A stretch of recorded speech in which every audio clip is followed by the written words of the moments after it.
Listen to me. If there was a wise man who would ever think of this, they would say in order to be superior to the man, you've got to be the man. For I am the man himself.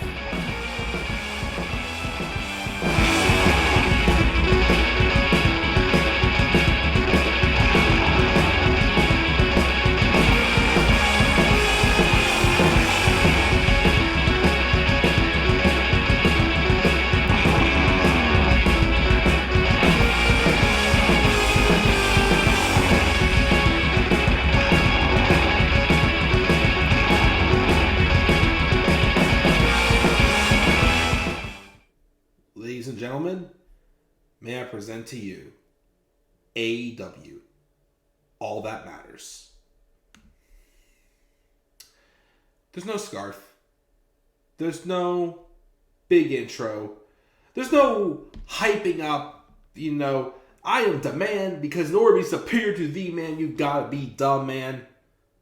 This is just me just gonna literally just let it all out. I'm going all in. I'm going to let it all out.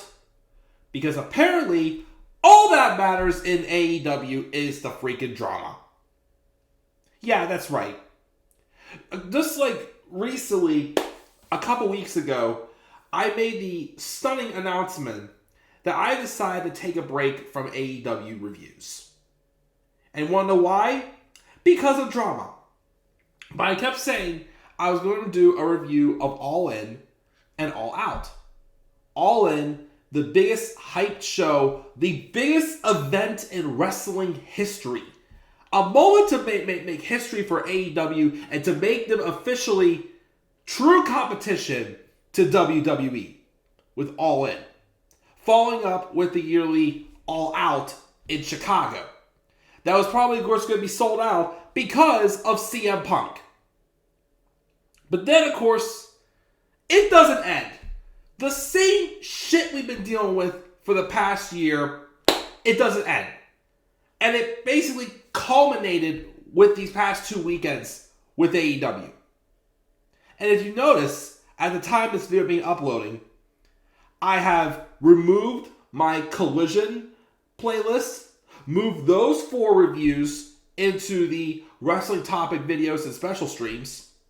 On my laptop itself, I have removed all pieces for AEW streams.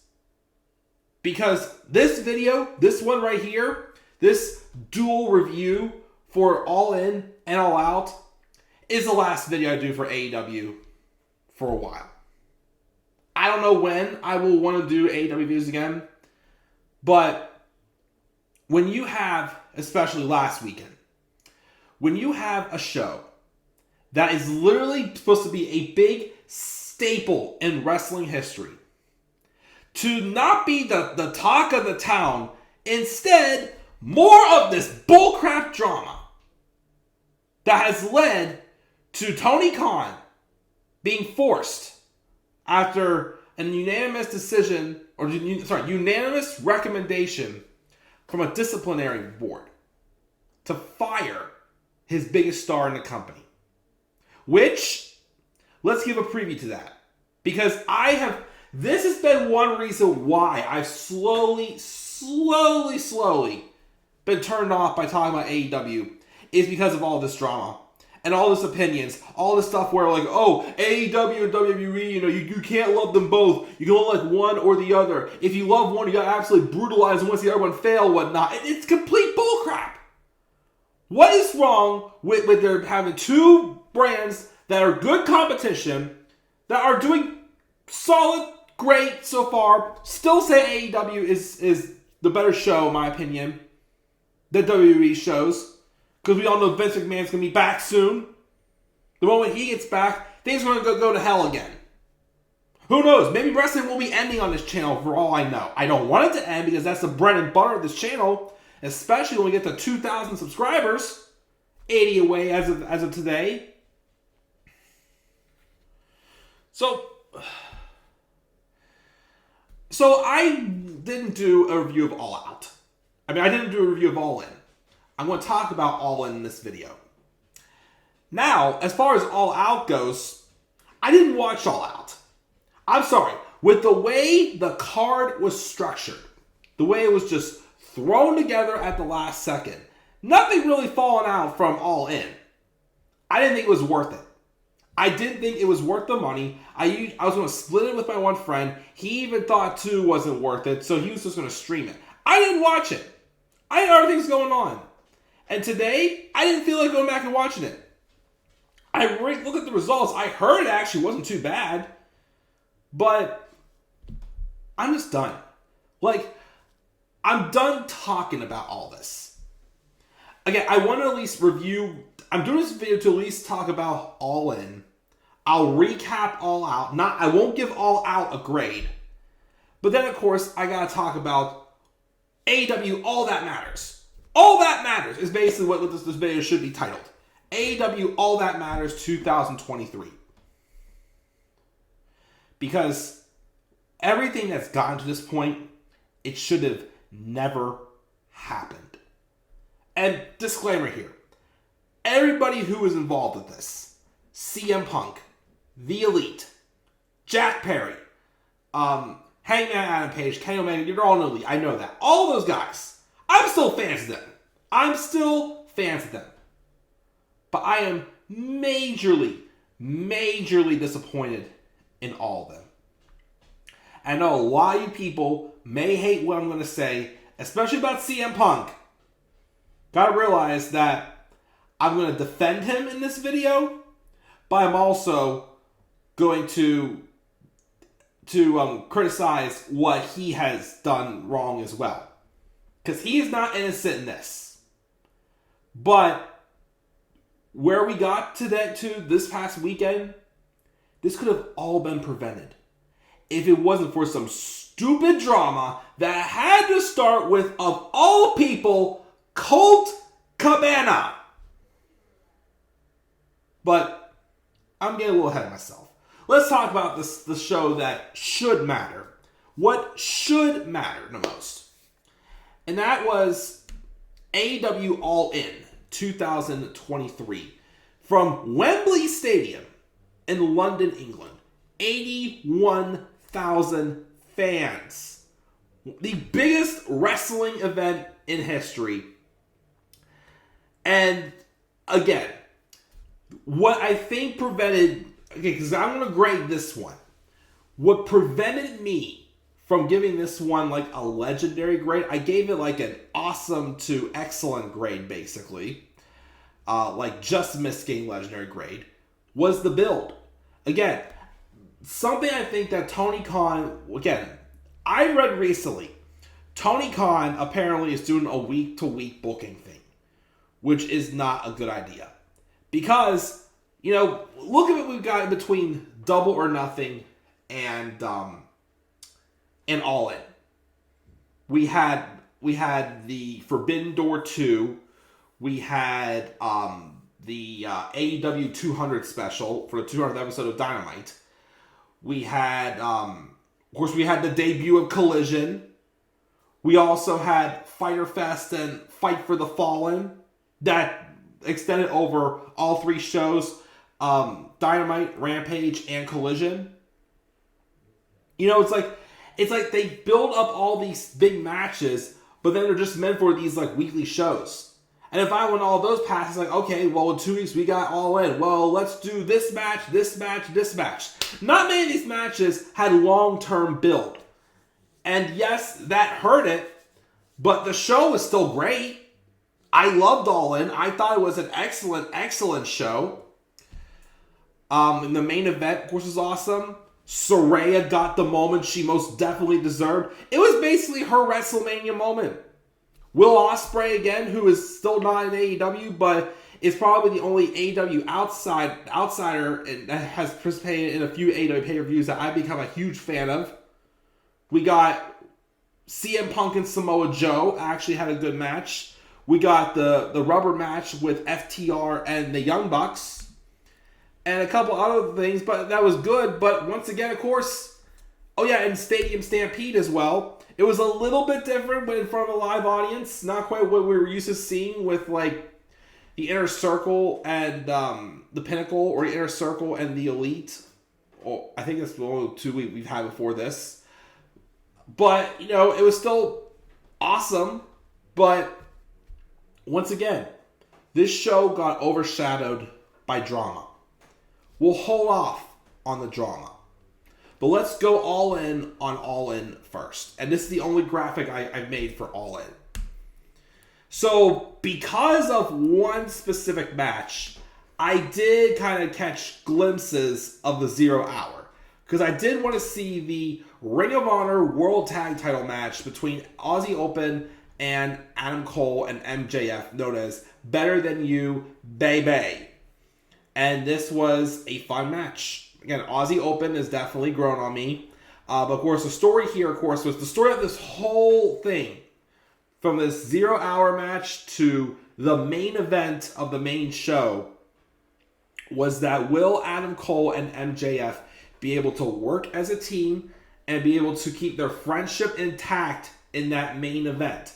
As obviously this being the main event, winning the main event as champion meant a lot for MJF, as he referenced back to when he was given the opportunity at All In 2018. Adam Cole, of course, never thought he'd see wrestling again after the severe concussions issues he had last year, kept him out for 9 long months. And this match, of course, was setting up, you know, them just having the fun before they went to war with each other. Of course, there's times where, again, MJF was getting ready to do something that's a little out of his comfort zone that he was resistant on doing, but Adam Cole talked him into doing it, and when he did it, the crowd loved him. The pop that he got for hitting that kangaroo kick, when he hit that on both Kyle Fletcher and Mark Davis, crowd popped. And then double clothesline, Adam Cole and MJF win the Ring of Honor tag titles. They did win, though, AEW tag titles from FTR, but of course, Adam Cole also got to fulfill something and win the only Ring of Honor title he's not won, which was the Ring of Honor tag titles. So that was fun. We also had a match with the FTW title with Jack Perry. We'll talk about him in a bit. You've been suspended indefinitely, Mr. Perry. Take it on Hook. I still wish they would have saved... I mean, don't get me wrong. This match was great. I think it was no holds barred, I believe it was. Because Hook came out... I mean, not Hook. Jack Perry came out in his limousine. They brawled on top of the limousine and did some bumps on there and other crazy spots in it. Eventually, the Hook got the win by submission. And he retained the FTW title. Where does Jack Perry go from here? I don't know. Or the fact that we're not going to see him for a while. Yes, I'm still being bitter, but we'll talk about it when we get to it. How dare you poke the bear? And also, how dare you freaking react to it the wrong way again? We'll talk about that. Those are the two pre-show matches. I still wish they would have done left Jack Perry and RVD though for the show. They should have. Don't get me wrong. Hook and Jack Perry was good. I felt they could have kept that for all. Well, of course they wouldn't have been able to. What happened in between this match and the opener? I'm getting too far ahead of myself still. Anyways, but if that didn't happen, I think they should have left Jack Perry and Hook for All Out, and did Jack Perry and RVD here at All In. But let's talk about the main card. The show opened up with the real World Championship, and it's the last ever match for certain someone in this match. CM Punk versus Samoa Joe. Again, they've had the long rivalry they've had day back to their days in Ring of Honor. I know some people thought that this match is a little affected because Punk did beat Joe in the Owen Hart Cup tournament. Honestly, to set this match up, it may have made a little more sense to have Joe beat Punk. But I get, though, Punk wanted to put Ricky Starks over and start the new character that Ricky Starks had for this feud. I mean, for what he's doing now on Collision. But I still thought this was an excellent match. Again, these two are really good friends in real life. They have great chemistry. And Punk, though, eventually does get the win. But he got the win. He didn't get the win with the GTS. He got the win with the Pepsi Plunge, I believe is what he calls it. I guess he used it when he was in Ring of Honor.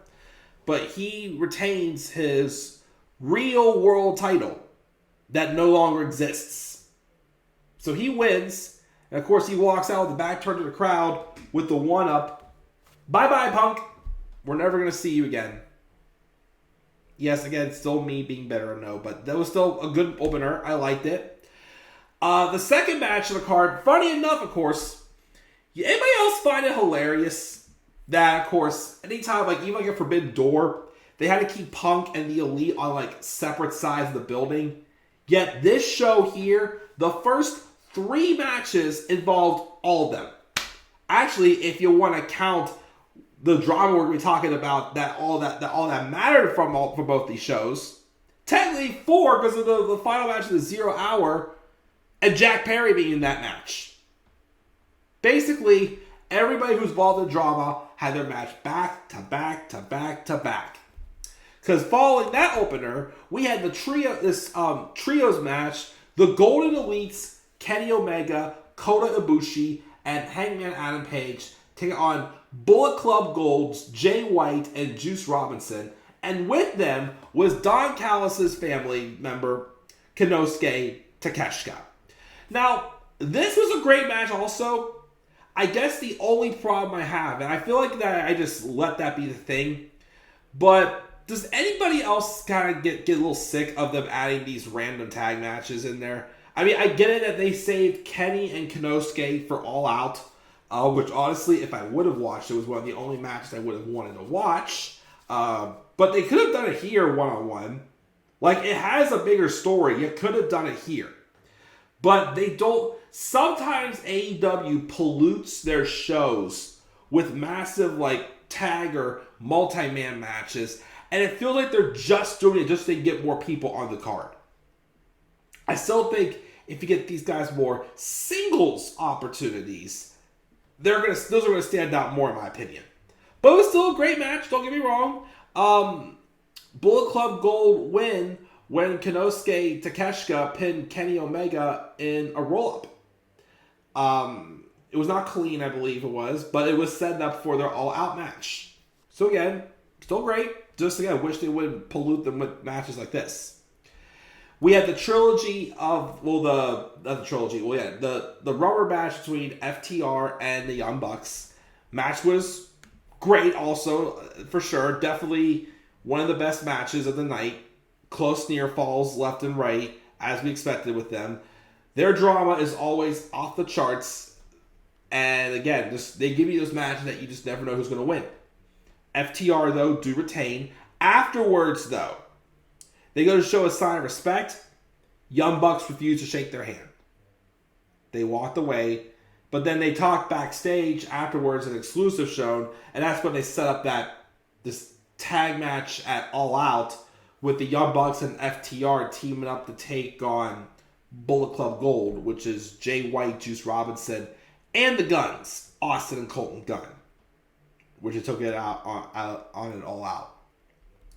We also had the Stadium Stampede match, which was the team of Eddie Kingston, Penta El Zero Miedo, and best friends Orange Cassidy, Trent Beretta, and Chuck Taylor.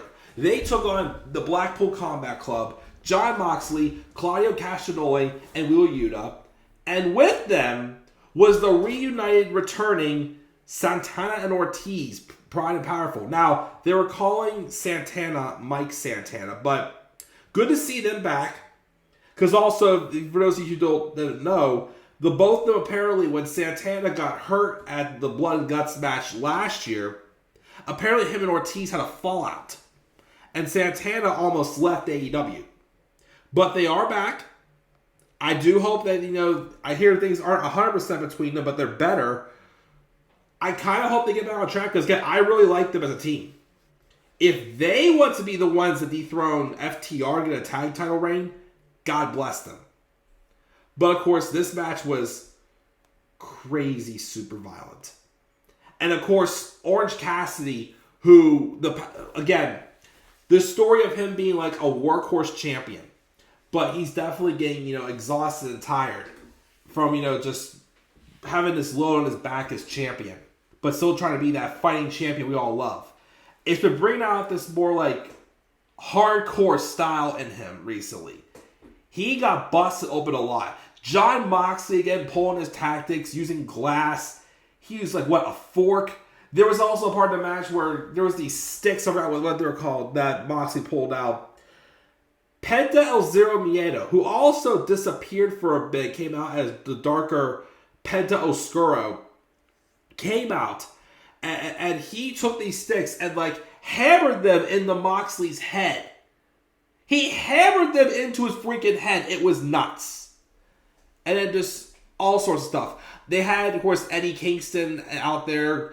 I still kind of wish either here or All Out they would have done John Moxley and Eddie Kingston. They were teasing for it, but I guess maybe because from the result of All Out that, I'm going to recap, maybe they wanted to get a title involved in it, so maybe Grand Slam we'll see that match, maybe. Who knows? But he spent most of the match fighting against his real-life nemesis, Claudio Castagnoli, which did set up for a tag match at All Out. But, of course, it was just you could have just done this on Dynamite, basically. But violent match. But it looked like, though, the faces won when Orange Cassidy finished off Claudio Castagnoli with an orange punch. Yeah, definitely one of the better matches of the night for sure. Violent and whatnot, but it was still crazy. We had this women's fatal 4-way match for the women's title. It was Hikaru Shida, came as champion, taking on Dr. Britt Baker, DMD, Toni Storm, and the hometown girl herself, Saraya. Another really great match, I thought. Most of the match, though, revolved around the drama, the fallout of, the falling apart, I should say, of the Outcasts. As Toni Storm and Saraya were both in this match. But, of course, whenever they both started getting the opportunities to pin, they're either, trying to share the pin, or then Toni was trying to go ahead and steal the moment from Saraya. Of course, Saraya was treated like the hero, of course, of the match because she came out with her family. She came out to We Will Rock You. And then it was a slowly descending of Saraya and Toni Storm. And I think Ruby Soho tried to get involved, but that didn't work in Toni's favor and whatnot. The ending was weird, though. The ending didn't make... to me, made Britt and Shida look a little odd. Because they had Britt trying to put the lockjaw in on Shida, but then right behind her was when Saraya slipped in, grabbed Toni, hit her DDT finisher that she called Rampage in WWE. I'm not sure what she calls it now, but she hit it on Toni Storm. And she pinned Toni at the win, which I love that. I love that Saraya again after several... What was it again? It was 2018 she retired. 6 years, whatever the heck it was, since Saraya had wrestled, of course. Well, she came back last fall. I can't make up my mind. Anyways, almost a year ago, Saraya debuted at AEW. 2 months later, she had her first match since 2017. Now, 1 year later, even though she hasn't done too much, and this stuff with the Outcasts hasn't really gone anywhere, if I'm being honest, and the idea is they're splitting them up, I think that's the best way to go right now, because it just really isn't working. It's really not getting anywhere further than I thought it would be, and it's really not elevating any of them. But you can't take away this moment for Saraya. This was emotional. as a fan who looks at this woman as the one who got me invested in women's wrestling, to see her lose her career due to injury after everything also she had been through too, with the bad relationship with Alberto Del Rio, with the neck injuries, all the other drama that she dealt with, to see her get this moment in her hometown, any moment she could have gotten at a WrestleMania could not beat this. I am still happy for her. The finish was odd, like I said. Why didn't Britt and Sheeta try to break it up? Britt was still trying to get Sheeta to tap out to the lockjaw, but I don't know. But I still am glad that Saraya got that moment, and that's just something that can't take it away from her. How long will she be champion though? I don't know, but we'll see. They could be maybe doing a feud with her and Toni Storm for the title, maybe. I still wonder though if they would have done this though if Jamie Hayter wasn't injured. Because I'm pretty sure the plan was for Jamie Hayter to win the title back here. But, of course, she's going to be out till, I think I heard maybe February, So, we'll see. But hopefully Saraya gets a nice reign out of this. We had the tag team coffin match, which was Darby Allin and Sting versus Swerve. I don't know the exact words, but his theme song has grown on me a lot. But he teamed up with Christian Cage. Now, originally, I was a little more interested in this match because it was going to be Darby and Sting versus Swerve and AR Fox, as I definitely am interested in AR Fox growing and developing. But AR Fox got written out of this match because apparently he had some, visa issues, or I forgot what he had, that he wasn't able to make it to London for the show. So they had to kind of write him out of the Mogul Embassy. He apparently was forgiven by Darby Allin, but I don't know if that will stand or whatnot going into future in the future shows or anything. Whenever he gets his visa issue straightened out, but they threw Christian Cage in there, probably because of Darby's match with Luchasaurus at All Out. Or as he's more referred to as the daddy hater, Christian Cage. But I don't know, I lost a little bit of interest in this match because of that change. But the match was still great. Close, battles with the coffin. If AR Fox would have still been in the match, I would have wanted to have seen them get the victory. But since that's not the case, I assumed this is going to happen. Although I do kind of wish they would have had Christian be the one put in the coffin and not Swerve. Because Christian, although he's walking around the TNT title, he's not the real TNT champion, of course. But I still love that he fully believes he is. And he's just dissing on everybody's daddies. Also, the only thing also, too, is they couldn't shut the coffin all the way because Swerve's arm was stuck out. But then when they won the match, part of Swerve's dreads were still sticking out. But still a great match. Again, the bumps they even took on the coffin were crazy. A lot of close, moments there as well. But like I said, I think I would have been into it just a little bit more if AR Fox would have been in.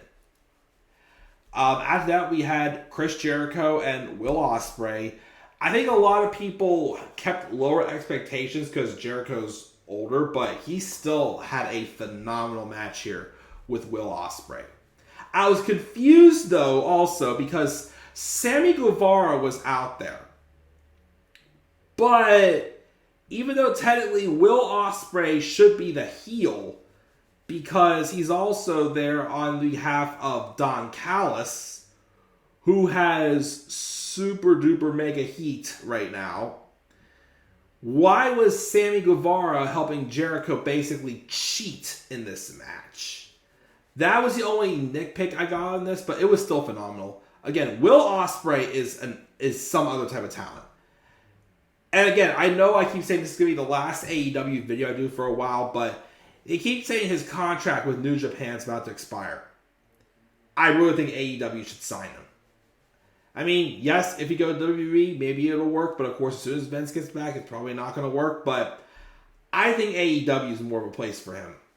Give me like Will Ospreay versus Adam Cole, or Will Ospreay. We've already seen him and Orange Cassidy. Oh, give me Will Ospreay versus Andrade El Idolo. Apparently, they almost had the match at Forbidden Door. Won until they gave it to Orange Cassidy instead. I forgot what happened with Andrade, but there's definitely, I feel like he can showcase more in AEW than WWE. But their match was phenomenal, and Ospreay does get the victory in his home country.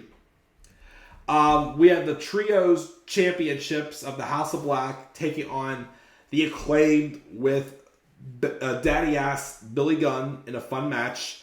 Of course, this was the whole story of Billy Gunn, originally retiring, but then he got coaxed out of retirement, came back, and won gold again. So that was fun there as well. And then the main event. This main event I gotta talk about.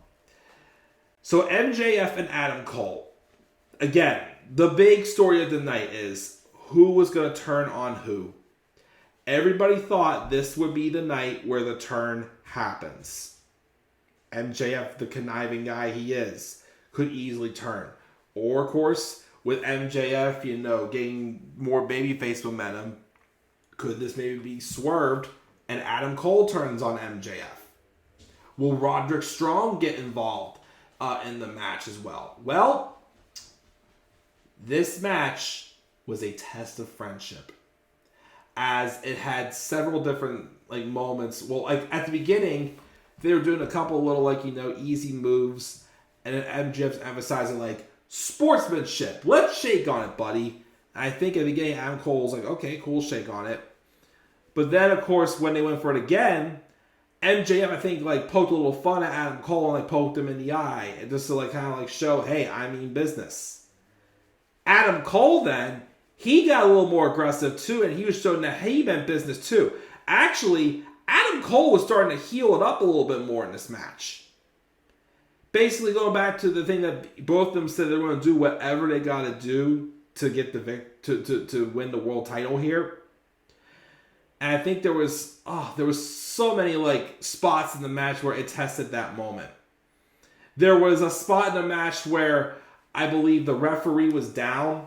I think was it Adam Cole or one of them pulled the referee in front of the other to protect them from the other. I believe there was a spot also in the match where MJF and Adam, I think one of them brought in a chair, and they're basically seeing who can get caught with pulling the Eddie Guerrero. They were tossing the chair to each other, and then I forgot what Adam did, but MJF laid down and put the chair around his neck, which was also crazy. There was also a couple referee bumps. I know one of them, of course, was when Roderick Strong came out while the referee was down. He gave MJF a low blow, and he gave the title to Adam Cole, the AEW World title, to use on MJF. And Adam was tempted to use it, but then, of course, he didn't. And, of course, that bothered Roderick Strong. And then, of course, the rest of the kingdom came out, too, to basically try to get Adam Cole to, just finally just, give up, stop caring so much for this man. I think Adam Cole... I think MJF did kick out of the last shot or the boom. But anyways, so much drama. Like a roller coaster of emotions in this match. And then, of course, there's ex-girlfriend Roderick Strong, jealous on the outside. I'm sorry. Anytime he walks away sad and the kingdom carry him away to console him, I just find that hilarious how he does.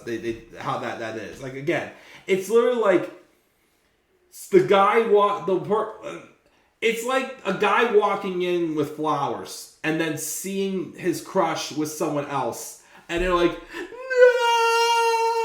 It's just all in there. But anyways, MJF eventually does get the victory with a small package. Now afterwards, this was basically a replay of what happened on Collision at the end of July, except flip-flopped.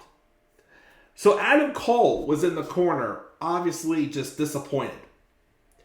And MJF comes over and goes, hey, it could have gone either way. I got lucky. You could have won that too. It could have gone either way. But hey, look. We still got these. And he handed him the Ring of Honor tag titles. Adam Cole takes the titles, and just chucks them out of the ring. And MJF's just like, really? This is what's been about all this time? You've used me all this time. This is all it was about? A belt? He just starts like cussing at him, saying, like, how dare you do this to me, whatnot. And then, just like whenever Adam thought MJF was going to turn on him at Collision at the end of July, MJF's like, you know what? I was so stupid. I should have known this was coming. He goes, go ahead, just do it. Get it over with. Hit me. Get it over with. And then Adam Cole was, again, having the title, getting ready to turn on MJF. Roderick Strong and the Kingdom are standing on the apron going like, come on, Adam, do it. We're your friends. And Adam couldn't do it.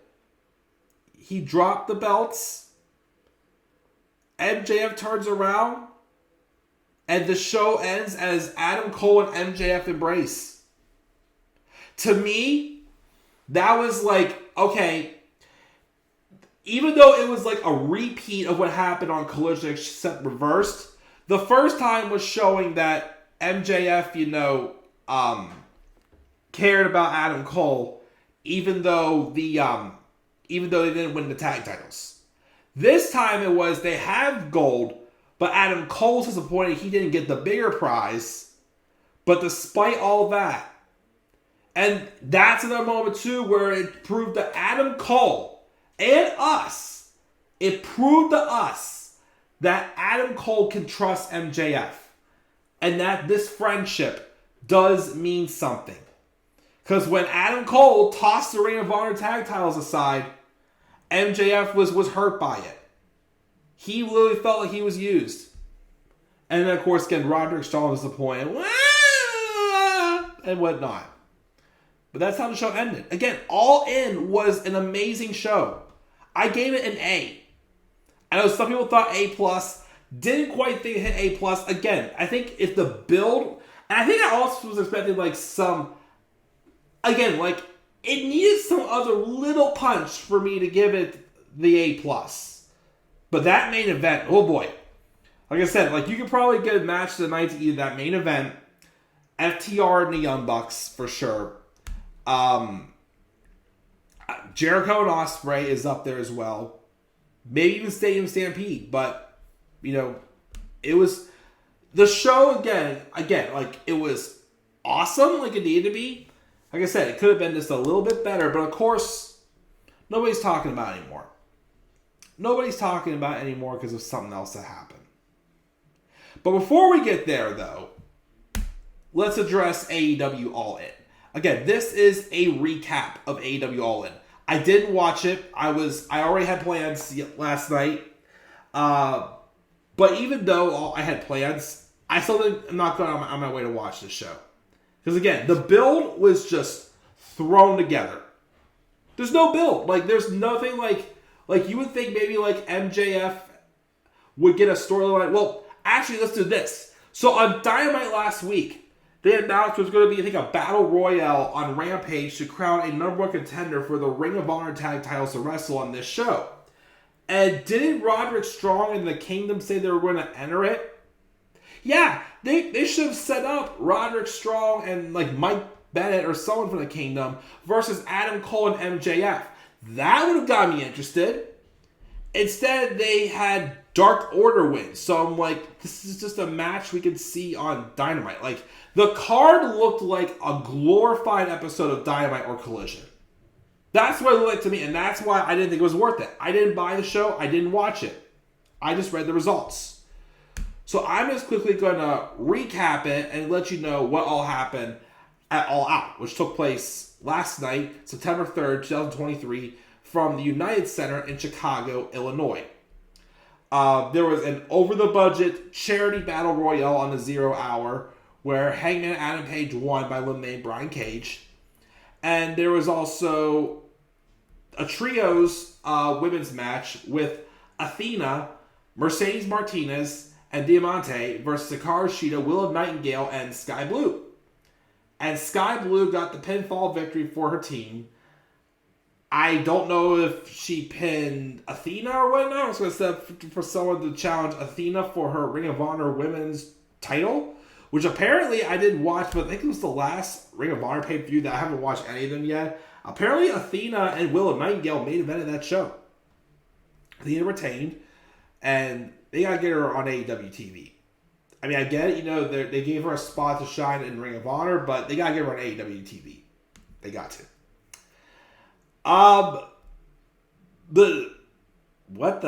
And also they had a trios tag title match. The Acclaimed defended against Jeff Jarrett, Satnam Singh, and Jay Lethal. What the hell?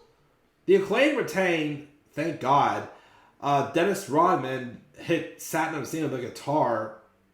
That was basically the whole purpose of the match. Like, I wouldn't have given a shit about that match at all. Watched it. I wouldn't have even watched that 0 hour. Again, I only watched the 0 hour for All In because of the Colt and MJF match.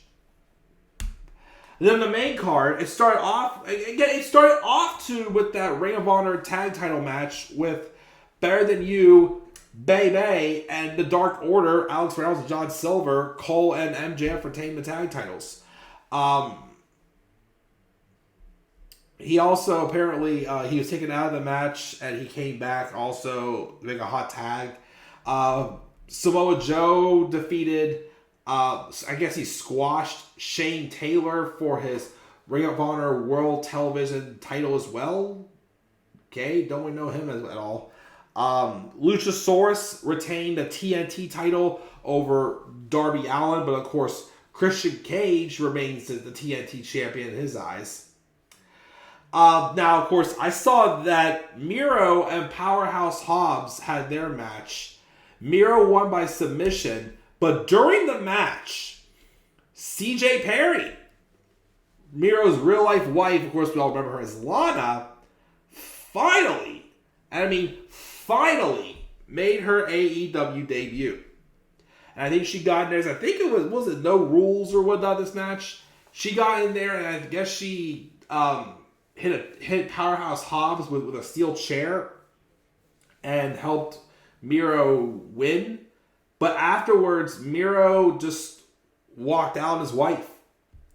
So I guess on Collision, because that's where Miro resides, Collision, I guess we're going to be getting... I'm assuming they're going to be continuing right where they left off, because the last time these two were on in the same company, they had Lana leaving Rusev for Bobby Lashley, which to this day, I still don't know why. Maybe Tony Khan will have a reason why. Well, they can't say Bobby Lashley, but she'll mention, why did you cheat on me? And maybe she'll finally explain why. Instead of throwing these dumb... I'm about to sneeze. These dumb hissy fits that just make literally no sense whatsoever. But, I don't know. But she's in AEW now. That's something that interests me a little bit. But we have that. Chris Statlander then defeated Ruby Soho in a TBS title match. I think that was the only women's match on this show. Well, on the main show at least. Fine. Ruby Soho doesn't get another moment again, but fine. I like Chris Statlander. Here's a match that I also may go back and watch. And here's what's sad.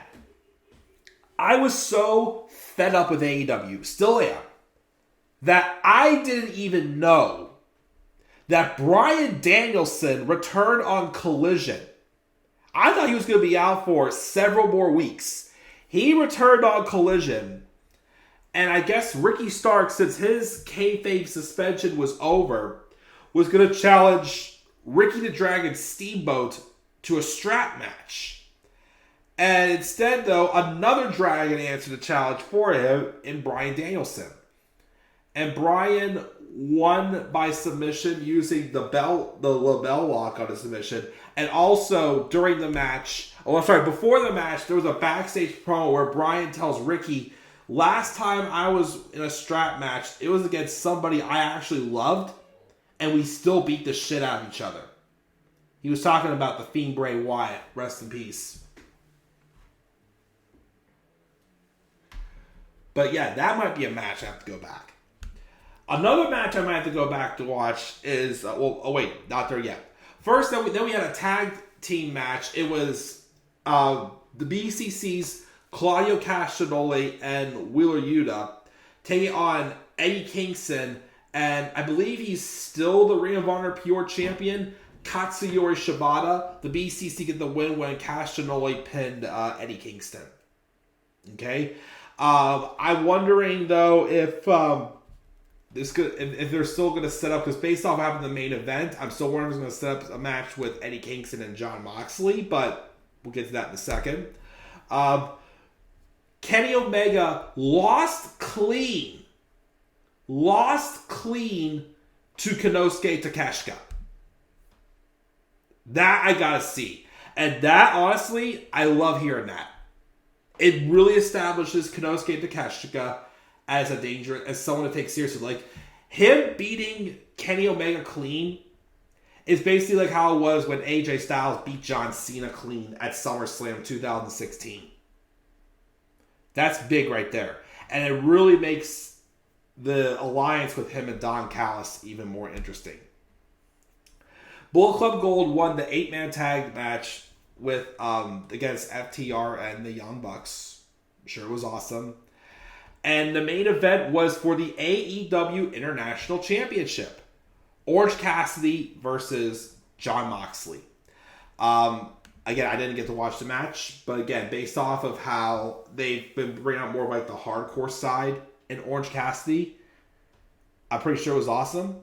Although I'm hearing that apparently Jon Moxley surprisingly did not bleed. Jon Moxley, though, won the championship and ended Orange Cassidy's reign. Not sure how I feel about that. I love Mox.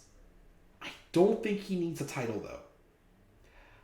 I'm hoping, though, that the reason why they gave him the title was so he could drop that title to Eddie Kingston.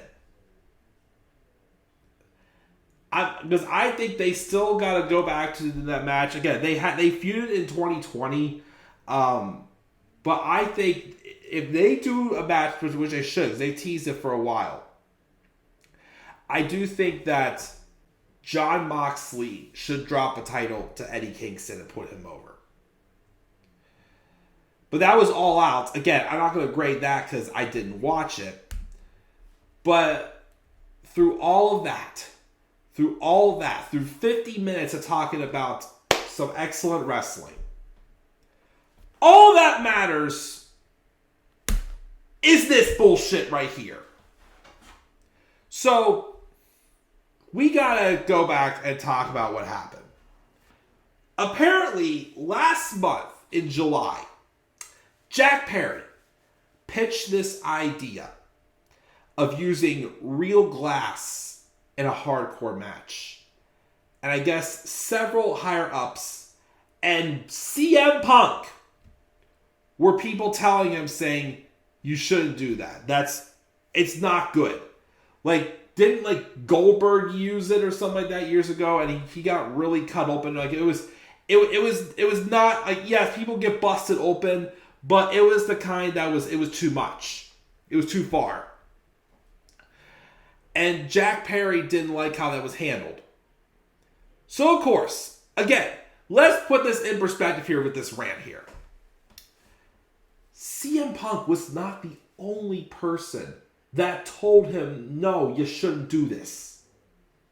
But of course, even though everyone else has to, voice their opinion, but who's the one person that sticks out and then you gotta poke the bear with? CM Punk. So on that 0 hour match for All In with Jack Perry and Hook, there was a spot, I believe, where they collided into the glass of Jack Perry's limousine. And Jack Perry looks into the camera and says, "Real glass, cry me a river." Obviously, that poked the bear. Because when he went back there, now I will confirm this, because again, it was revealed that there was security footage of also what happened with this. So the final thing I'm hearing is, when he went back, CM Punk, who was getting ready to head out for his opening match, went face to face, got it in Jack Perry's face and was like, "You got a problem." And I think Jack Perry claims he was trying to get heel heat. But I don't know if that was the case or if that was him firing a shot at CM Punk and disrespecting, because that's something that was not on TV. That was something that was controversial. Again, this is where I put blame on Jack Perry. Jack Perry should not have... This was not the right thing you could try to get heel heat for. I get it, you're still new to being a heel, but this was not the right thing to do to get heel heat. Especially since you're buddies with some people who doesn't like this guy over here. And I guess Punk shoved Perry, and I think Perry took a swing at him, and Punk put him in a chokehold. I guess they were breaking it up, and I guess Punk got in like Tony's face and basically said like, "I quit" or something like that. But I guess Samoa Joe was there also and tried to calm down Punk. But what I don't get though was, if CM Punk did in fact like push, like incite the brawl to happen or whatnot. I mean, I get yes, Jack Perry got her skin, but once again, here's the thing I'm going to say here. Although CM Punk has not started all this, he still has not handled any of this stuff properly. Get into a fight with Jack Perry, but for your match on the biggest wrestling event in probably wrestling history, that's unacceptable. And I don't get though is, why did they still let him do the match with Samoa Joe after this? Especially with what, of course... Especially if they had to get a disciplinary board and legal to investigate into this. Why did they still have Punk do the match? Like, that, again, does not make AEW look good at all. It doesn't. So what happens, of course? Well, first off, that's the talk of the town. Tony Khan goes a whole week saying, I'm not going to say anything about CM Punk right now. I'm not going to say anything about CM Punk right now. Getting ready for a show at All Out in Chicago that people spent hundreds of dollars in tickets because to see CM Punk. You should probably tell us what the hell's going on. Well, we finally got an answer. Saturday afternoon. Now, today it was reported that Jack Perry has been suspended indefinitely. I am glad they gave him some sort of punishment. CM Punk, though. CM Punk was fired. That's right. Tony Khan was highly recommended by a disciplinary board, whatever it's called. It was unanimously recommended that he had to fire CM Punk. He had no choice. He finally manned up and did it. He fired CM Punk. 2 years after he made a miraculous return. After 7 years. 7 years, we never thought we'd see this guy ever in a wrestling ring ever again after his WWE tenure ended. And again, also, they sold out, what was it, the United Center, wherever the heck it was called, on the second episode of Rampage. Back on August 21st, 2021. Of course, the day CM Punk claims he came back to pro wrestling after saying when he left Ring of Honor was when he left pro wrestling, he basically wiped out his whole WWE career to say this was where he truly needed to go, was excited to be there. Apparently, people were excited to work with him, apparently. And this is how it ends. Again, he sold out that arena that night back in 2021 off a rumor. Nothing confirmed, off a rumor. Right before, my opinion, All Out 2021 is still the best AEW pay-per-view to me. I didn't think All In quite surpassed that. All Out 2021 to me is still the best AEW pay-per-view they've ever done. And 2 years later, 1 year after the media scrum, where Punk went off about the Elite, Colt Cabana, everybody else, Tony Khan just sat there and let him get away with all of that. Then the Elite try to find him and try to, pick a fight with him. Okay, I'm not going to say that, but basically the Elite get into a fight with him. And then this big fiasco, CM Punk is gone for 9 months. They bring him back.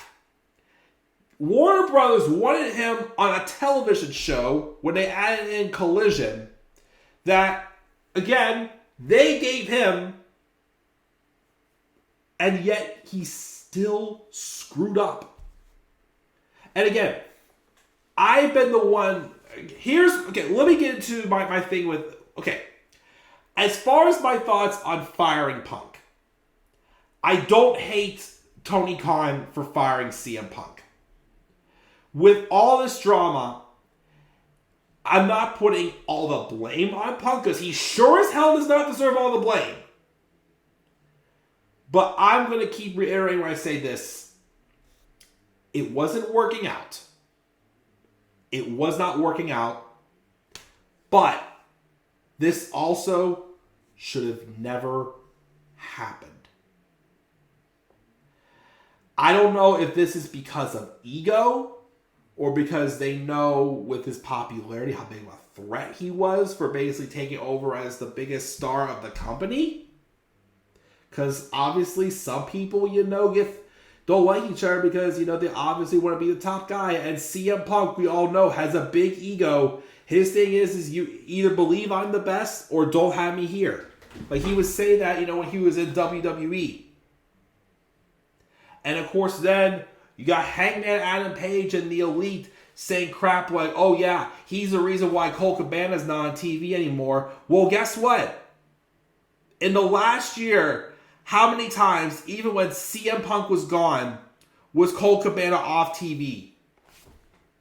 One time. And the whole time, you blame Punk for that. When you should have been talking to Tony about that. Obviously, Tony Khan did not see value in Colt Cabana. You can't blame that on Punk. That's all Tony. And then, what? So you go months not taking care of this. CM Punk blows up. And I get why CM Punk was frustrated. I get why CM Punk got mad at these occasions that he was, the stuff that, he was not happy with. I get that. The problem I have with Punk, he didn't handle it right. He should not have gone off in the media scrum. He should not have fought Jack Perry like he did. He needed to take it better. He needed to handle it better than he did. Because of that, of course, that's why I'm not upset that they fired him. I'm bummed, of course, because we're probably never going to see him again. I don't see him going back to WWE. I still don't see it happening. I doubt AEW would bring him. I doubt he'd want to come back because everybody freaking hates him there. What are you going to do? Go to New Japan? Go to Impact? No. That's nothing. That's not going to do anything for anybody. Honestly, if I was Punk, he seems to really enjoy doing his MMA commentary and all of that. I just stick with that to be honest. He doesn't need to wrestle anymore. I mean, I would like to see him still wrestle, but if if all this drama is going to happen and he can't, handle it properly, then I get why, they fired him. What I don't like, and what bothers me and makes me go berserk, is this idea that CM Punk is a cancer. That is complete bullshit. I am sorry. CM Punk is not a cancer. Can he come across as an asshole? Yes. Does he have a big ego? Yes. But I continue to reiterate this, because I made a video of this maybe a year and a half ago, 2 years ago? And I might reshare it again, just for heck of it. What is one thing that in WWE was missing for the longest time while Vince was still fully in charge? There were not a lot of wrestlers you knew were only there to collect a paycheck. There was not many wrestlers who were there that came across as being determined to be the best. That's why sometimes having an ego is not a bad thing. CM Punk has an ego, yes, but he's determined to be the best. That's what you need to be. And yes, I get it if you were threatened by his talents. I get you're threatened by that. But you didn't have to go instigating at him. Also, you should grow up and know the person who made the decisions that gave CM Punk the opportunities was Tony Khan. I'm sorry. I will continue to say this. I mean, I give him credit. He did the right thing here firing CM Punk. He did the right thing, talking on Collision and explaining, everything and whatnot. And, just apologizing this and that. He did what he could in that situation. What he didn't do, though, is he didn't stop all this when it started. He didn't stop all this when it started. He let them just stay apart from each other. He got legal involved. It's stupid. It's so stupid that this second fight that led to Punk getting fired was over glass. Over freaking glass. Are you freaking kidding me? This is how you're gonna end a guy who's one of the best of all time. That's how his career's gonna end. Which again, he has fault in it. But once again, if you have gotten these guys under control, would have said, stop bitching about Colt Cabana. It was my call to not put him on TV, not Punk's. I was the one who gave Punk the authority on Collision. I was the one who made Punk the star on Collision. I was the one who made all these decisions because I felt CM Punk was someone who's going to make our company a lot of money. That's all on Tony Khan. That's not CM Punk. When he came back in 2021, you saw the emotional side of him. You could see when this man can truly be happy. And yes, when he gets angry, he doesn't handle things well. Again, yes, that's on Punk. That's all on Punk. But again, this idea that CM Punk is a cancer, I completely disagree with that. He is not a freaking cancer. He's just a guy that when people go after him and try to get under his skin, he doesn't handle it well. And that, unfortunately, is on him, like I keep saying. And it's just unfortunate. Because, again, Collision was given all the money it got because Warner Brothers wanted CM Punk. Now that CM Punk is gone, that's a big blow. Now, I didn't know this until, as I said earlier in the All Out recap, that Bryan Danielson now apparently is going to be the new, main focus around Collision. Okay. But here's the thing. I love Bryan Danielson. He is my favorite of all time. He is the reason why I got into wrestling. But he's already made it clear that he's not going to be in the ring much longer. I think when his contract expires next year, he's done. I think he's done. For what he said. He has kids. He has a family. So I can see why he's getting ready to hang it up. Punk? Yes, he's married, but he don't have kids. He had no responsibilities, but you were going to get more. I think you were going to get more mileage out of Punk than Bryan Danielson. Because then Bryan's almost done. So I don't know what they're going to do to keep Collision, like afloat. Like right now, I don't have any reason to watch Collision. It's on a Saturday night. Yes, I know there's some people on there. Like again, I'm intrigued by this Miro and CJ Perry thing. I like him doing Ricky Starks. I've liked Andrade's matches since he got back. But again, it's Saturday night. I don't have time to be watching wrestling on Saturday nights every single Saturday. My weekends, I want to unwind. I work a crazy job. I want to unwind, relax, spend time with my wife, spend time with my friends, all this stuff. That's why I deleted the Collision playlist and moved those reviews to the Topics playlist. Because I don't plan on doing any Collision reviews for a while. Again, I'm not doing any AEW reviews for a while. I know people are going to say, well, Punk's gone, the drama's going to stop. No. I don't think the drama's going to stop. Do I think AEW will be horrible? No. But this blows a blow. It's going to hurt. Especially those who did, of course, stand with CM Punk. Those who did turn on him and call him a freaking cancer. It's going to be a blow. And like I said, I'm done. I am absolutely done just talking and putting up with all this bull crap. All this WWE versus AEW drama. All this backstage drama because grown men can't act like grown men and stop instead point fingers, have to take sides and whatnot. I'm done. AEW, again, is just a show that, although I still enjoy, I'm done talking about it. I want to just enjoy to myself right now. Maybe when things calm down and get better, maybe I'll bring back the AEW reviews. But for now, this is my last AEW video on the channel for a while.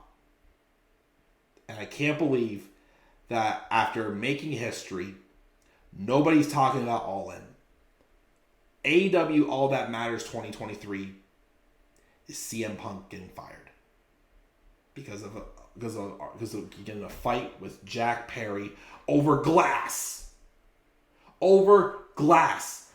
Glass, Colt Cabana, whatever the heck. And also, Colt Cabana, why are you trying to sue CM Punk in the first place when you invited him on your show to speak out? He gave you bad publicity. Well, that's your fault. You should not have had him on the show. I have no sympathy for you whatsoever because of that.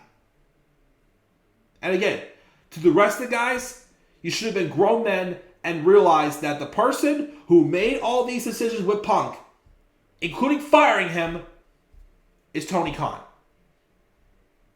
He is the person that I think has suffered big time through this. Because again, it just made him look bad.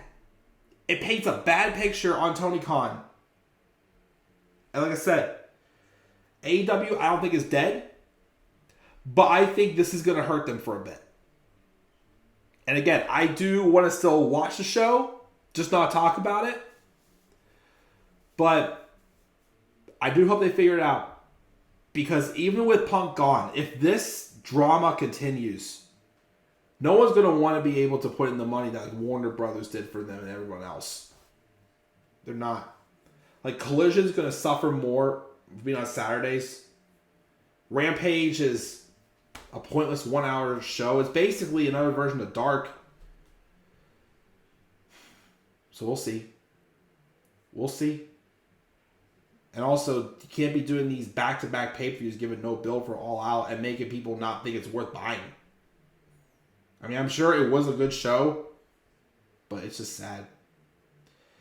I've been up here for quite a bit, and I'm exhausted, and I'm recording this before I do my Payback review, which I gotta do next. I'm doing that live. So, that's my thoughts on the latest with AEW. Again, this is the last pay-per-view review. This is the last AEW video I do for a while on the channel. Because again, I just want to stay out of this conversation with AEW, with the drama, with the whole war with you got to either like one or the other, but if you like both, you're an idiot. Screw that. Again, I wish CM Punk the best of luck. I wish AEW the best of luck. I'm just going to sit back and enjoy this to myself for now. For a while. Okay, maybe I'll be back up here later, in a few months, reviewing again. We'll see, though. What are your guys' thoughts on All In, All Out, and CM Punk being fired? And, of course, Jack Perry being suspended indefinitely. Leave your thoughts down in the comments section below. Slap a like on the video and subscribe more content to my channel. Follow me on Twitter at the Club of the Man 93, TikTok and Instagram, the Club of the Man 93. I'll catch you guys all later. You have a great rest of your day. Peace out, everybody.